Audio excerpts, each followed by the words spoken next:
So we have this tall planter, but it keeps drying out because there's not enough space in there for these flowers. And this one is obviously lacking water because it's starting to scrunch up. That's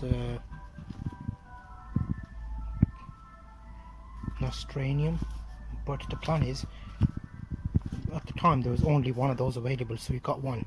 We wanted two, so it's either side of this entry point into the secondary garden section.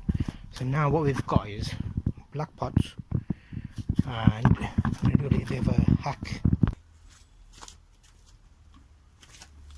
So the first idea is going to be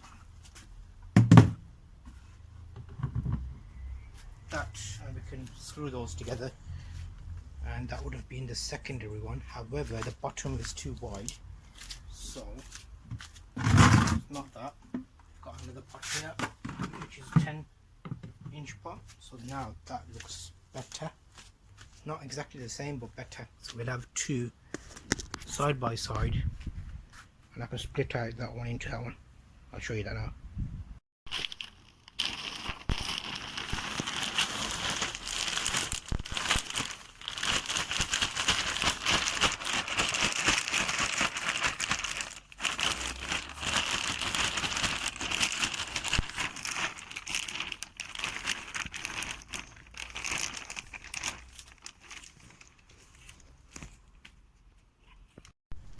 So we're going to add some drainage holes in the bottom of this, and I know with the previous planter this dries out really quickly, so instead of putting the holes at the bottom of the pot, I'm going to put them a couple of inches up on the side. So there's a small water reservoir on the bottom.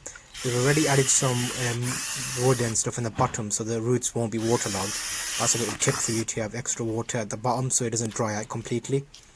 And now we'll just go and split out the old pot and heucheras were in there.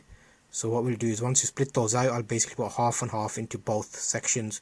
It's not a nice way of doing this. You basically top it up upside down and just rip apart the old plant and pull out the roots and make two out of one basically. So here's your look at that, and then you'll see at the end the completed pots.